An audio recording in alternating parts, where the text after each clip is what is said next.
Hello everybody, welcome back to my channel educational panacea. My name is Bhanu Pratap. So guys, जो last video मैंने आपके साथ बनाई थी इंडस्ट्रियल रिलेशंस कोड पे, उसके अंदर मैंने आपके साथ सेक्शन 56 तक डिस्कस किया था। तो चैप्टर 7 हमारा चल रहा है, अभी भी वो कंटिन्यू है। तो अगर आपने मेरे चैनल को अभी तक सब्सक्राइब नहीं किया तो गाइस प्लीज मेरे चैनल को सब्सक्राइब जरूर कर लें और डिस्क्रिप्शन एक बार जरूर चेक करें। वहां पे प्लेलिस्ट में मैंने लेबर लॉस का सारा वीडियो सीक्वेंस में आपको डाल रखा है। आप वहां से लिंक पे क्लिक करके अपना सारा जो प्लेलिस्ट है लेबर लॉस की एक्सेस कर सकते हैं। उसके अलावा सीआरपीसी की जो 48 वीडियोज हैं, आप उसका भी लिंक एक्सेस कर सकते हैं। डिस्क्रिप्शन एक बार जरूर चेक करें।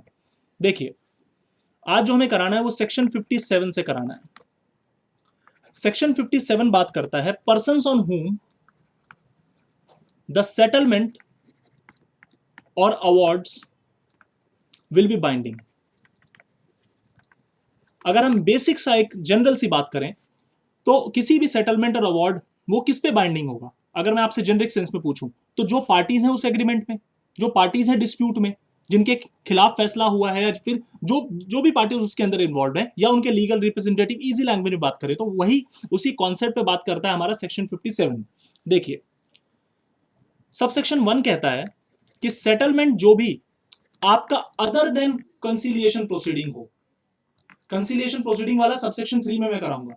अदर देन कंसिलिएशन प्रोसीडिंग में अगर कोई सेटलमेंट होती है किसी इंप्लॉयर और किसी वर्कर के बीच में,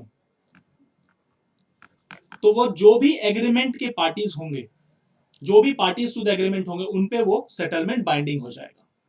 दूसरा, कि अगर कोई आर्बिट्रेशन अवार्ड है वो उस पे बाइंडिंग होगा जिन्होंने रेफर किया अपना मैटर आर्बिट्रेशन में, जिन्होंने अपना डिस्प्यूट रेफर किया था आर्बिट्रेशन पे, उस पे बाइंडिंग हो जाएगा। Now subsection 3 is very important of section 57। Section 57 का subsection 3 is very important. See, subsection 3 कहता है कि मान लीजिए को कंसिलिएशन प्रोसीडिंग है,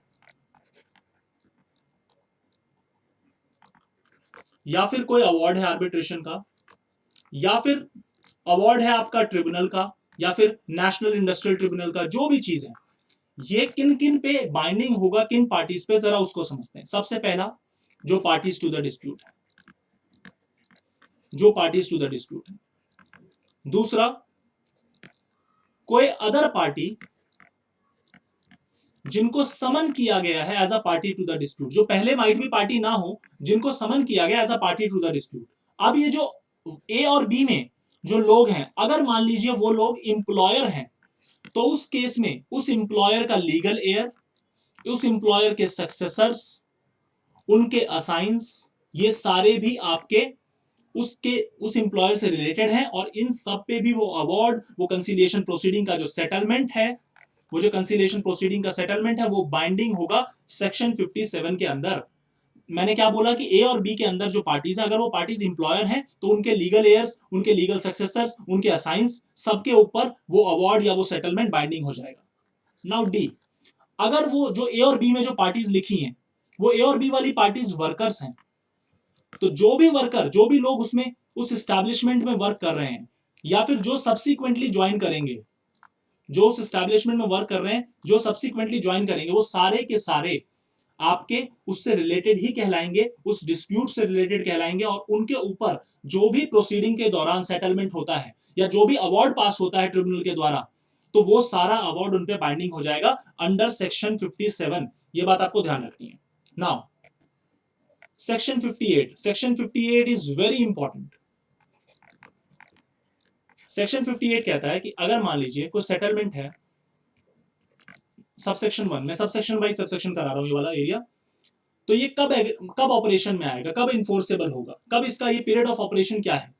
तो जो एग्रीड है पार्टीज के द्वारा वो पीरियड हो जाएगा, मतलब उस टाइम से अप्लाई हो जाएगा। अगर मान लीजिए कोई पीरियड दिया ही नहीं है, कोई डेट दी ही नहीं है, तो जिस दिन मेमोरेंडम ऑफ सेटलमेंट, जो कि मैंने लास्ट वीडियो बताया था आपको, डिस्क्रिप्शन में लिंक है, memorandum of settlement conciliation proceeding के दौरान होता है। जिस दिन मेमोरेंडम ऑफ सेटलमेंट साइन किया है पार्टीज टू द डिस्प्यूट ने, किसने साइन किया? पार्टीज टू द डिस्प्यूट ने, उस दिन से आपका वो ऑपरेशनल हो जाएगा। वो कंसिलिएशन प्रोसीडिंग से निकला हुआ जो सेटलमेंट है वो ऑपरेशनल हो जाएगा। अगर एग्रीमेंट कर रखा है तब तो सेटलमेंट का डेट, मतलब उस एग्रीमेंट के अंदर डेट मेंशन होगी कि डेट ऑफ ऑपरेशन क्या है उसकी। लेकिन अगर कोई डेट मेंशन नहीं भी है तो उस केस में मेमोरेंडम ऑफ सेटलमेंट आपका जब ही भी पार्टीज टू द डिस्प्यूट ने साइन किया है तो वहां से वो चीज आपकी एप्लीकेबल हो जाएगी। नाउ अब सवाल आता है कि एक बार एप्लीकेबल तो हो गई, अब वो कब तक रहेगी, उसका पीरियड क्या है, उसका टेन्योर क्या है, कब तक वो ऑपरेशन में रहेगी। तो जो एग्रीमेंट, अगर मान लीजिए पीरियड एग्रीड है, कोई एग्रीमेंट में पहले से पीरियड है कि 6 महीने तक रहेगा, 8 महीने तक रहेगा, 10 महीने तक रहेगा, तब तो उस टाइम तक रहेगा। लेकिन अगर कोई भी पीरियड वहां पे मेंशन नहीं है तो लॉ सब सेक्शन 2 कहता है कि 6 मंथ तक एप्लीकेबल रहेगा। जहां से वो चीज एप्लीकेबल हुई है वहां से 6 मंथ तक वो रहेगा, और 6 मंथ्स के बाद भी वो ऑटोमेटिकली टर्मिनेट नहीं होगा।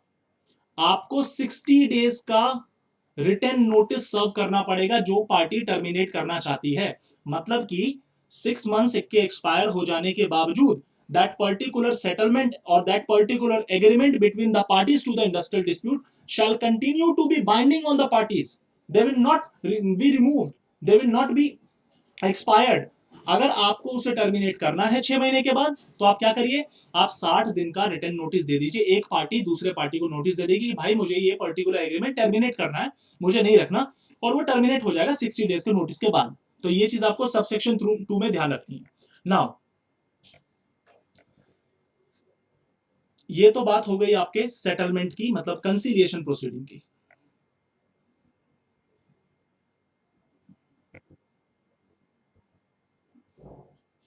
अब जरा बात करते हैं अवार्ड की, जो कि आपके ट्रिब्यूनल्स में पास होता है। This is interesting. Award 1 year के लिए ऑपरेशन में रहता है। क्या अप्रोप्रिएट गवर्नमेंट इस 1 ईयर के पीरियड को रिड्यूस कर सकती है? The answer is yes. अगर रिड्यूस कर सकती है, और हाँ, ये 1 ईयर का जो डेट है ये from the date of enforceability, from the date of enforceability. अब इन्फोर्सेबल कैसे होता है अवार्ड, कौन सी डेट से होता है, तो सेक्शन 55 पे मैंने डिटेल्ड वीडियो बनाई हुई है। सेक्शन 55 में वो 30 डेज वाला, 90 डेज वाला, 15 डेज वाला सारा हिसाब किताब मैंने डिटेल में आपको बताया हुआ है, और आप डिस्क्रिप्शन में लिंक है, पार्ट नंबर 16 है, वो आप जाके चेक कर सकते हैं, 55 मिल जाएगा आपको। तो वहां पे मैंने बताया कि जिस डेट ऑफ इन्फोर्सेबिलिटी जो 55 में है, वहां से एक बार अवार्ड अगर इन्फोर्सेबल हो गया तो 1 साल तक वो ऑपरेशन में रहेगा। ठीक है। अब अप्रोप्रिएट गवर्नमेंट चाहे तो उस पीरियड को 6 महीने भी कर सकती है, 8 महीने भी कर सकती है, 10 महीने भी कर सकती है। अगर अप्रोप्रिएट गवर्नमेंट के पास रिड्यूस करने की पावर है तो क्या उसके पास एक्सटेंड करने की पावर है? लॉ कहता है बिल्कुल पावर है। इसी सबसेक्शन 3 में मैं आपको करा रहा हूं ये चीज। 1 year at a time extend कर सकते हो, मगर एक बार में, मतलब अप्रोप्रिएट गवर्नमेंट एक बार में 1 साल से ज्यादा एक्सटेंड नहीं कर सकती, और मैक्सिमम या टोटल कुछ भी बोल लीजिए 3 साल से ज्यादा ऑपरेशन में नहीं रहेगा कोई भी अवार्ड। और ये 3 साल कहां से काउंट होगा? From the date of enforceability of award. जहां से वो अवार्ड इन्फोर्सेबल हुआ है ना, वहां से 3 साल से एक्सटेंड करके भी वो 3 साल से ज्यादा नहीं जाएगा। मतलब 1 साल तो नेचुरली रहता ही है, और 1 साल के बाद एडिशनल अगर मैं देखूं तो 2 साल तक और आप एक्सटेंड कर करके अप्रोप्रिएट गवर्नमेंट उसको खींच खींच के एक्सटेंड करके उसके टेन्योर को वहां तक पहुंचा देगी। ये बात आपको ध्यान रखनी है। नाउ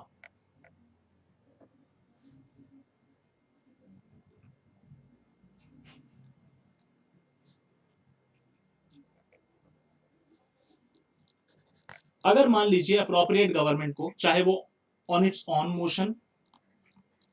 ऑन मोशन या फिर एप्लीकेशन आई है किसी पार्टी टू द डिस्प्यूट की, उसको लगता है, अब सबसेक्शन 4 इज इंपॉर्टेंट, कि मटेरियल चेंजेस हो चुके हैं। जो अवार्ड जिस टाइम पास हुआ था उसके बाद सिचुएशन में, सर्कमस्टांसेस में मटेरियल चेंजेस हो चुके हैं, जिसकी वजह से अब उस अवार्ड का ज्यादा कुछ ऑपरेशनल पीरियड का कोई अहमियत रह नहीं गई, उसकी सिग्निफिकेंस रह नहीं गई। तो अप्रोप्रिएट गवर्नमेंट क्या करेगी, उस मैटर को रेफर कर देगी ट्रिब्यूनल को, और ट्रिब्यूनल उसके पीरियड पे डिसीजन देगी कि उसके पीरियड को शॉर्टन किया जाए, उसके पीरियड को शॉर्टन किया जाए या शॉर्टन नहीं किया जाए। किस पीरियड को? अवार्ड के इन्फोर्सेबिलिटी के पीरियड को, मतलब जो 1 साल तक रहता था ना ऑपरेशन में, उसको 1 साल से रिड्यूस किया जाए, नहीं किया जाए। रीजन क्या है? यहां पे रीजन है मटेरियल चेंजेस। एप्लीकेशन आपने किसको दी थी? अप्रोप्रिएट गवर्नमेंट को। उसने क्या किया? रेफर कर दिया मैटर को ट्रिब्यूनल को, और फिर ट्रिब्यूनल ने डिसाइड किया। नाउ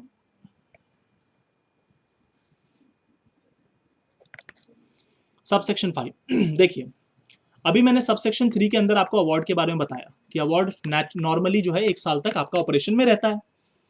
सबसेक्शन 3 के अंदर जो 1 साल तक ऑपरेशन वाला रूल है वो सबसेक्शन 5 कहता है कि वो उन जगहों पे सिचुएशन पे अप्लाई नहीं होता जहां पे कोई कंटिन्यूइंग ऑब्लिगेशन ना हो।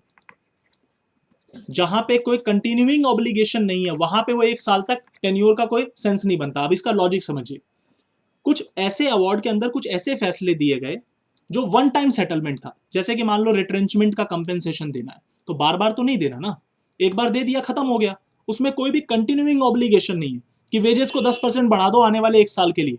तो ये कंटिन्यूइंग ऑब्लिगेशन है कि आपको हर महीने देना पड़ेगा, हर महीने वेजेस को देने पड़ेंगे। तो वो जो 10% का रूल है वो अवार्ड एक बार पास होगा लेकिन 12 महीने तक आपके ऊपर एप्लीकेबल रहेगा। लेकिन बहुत सारे ऐसे अवार्ड में डिसीजन है जो वन टाइम सेटलमेंट है, वन टाइम उसका इशू सेटल हो जाएगा। तो जहां पे कंटिन्यूइंग ऑब्लिगेशन नहीं है तो वहां पे पीरियड का तो कोई सेंस वैसे भी नहीं बनता, एक बार आपने किया खत्म, बात खत्म हो चुकी है, ऑब्लिगेशन ही खत्म। तो सबसेक्शन 5 कहता है कि सबसेक्शन 3 में मैंने अभी जो आपको अवार्ड का 1 साल का ऑपरेशन बताया था और जो एक्सटेंशन वगैरह है वो उन जगहों पे उन सिचुएशन पे अप्लाई नहीं होता या उन अवार्ड पे अप्लाई नहीं होता जो अवार्ड में कोई भी कंटिन्यूइंग ऑब्लिगेशन नहीं होती पार्टीज पे। तो वहां पे सबसेक्शन 5 कहता है कि वो अवार्ड पे 1 ईयर वाला जो रूल है वो अप्लाई नहीं होता। नाउ अभी मैंने सबसेक्शन 2 के अंदर आपको बताया था कि सेटलमेंट के अंदर 60 दिन का नोटिस देना पड़ता है, खुद ब खुद नहीं खत्म होता। सिमिलरली अवार्ड जब 1 साल के बाद एक्सपायर हो जाता है उसका पीरियड, तो क्या वो ऑटोमेटिकली खत्म हो जाएगा? No, that will continue to be binding, that will continue to be binding, binding रहेगा।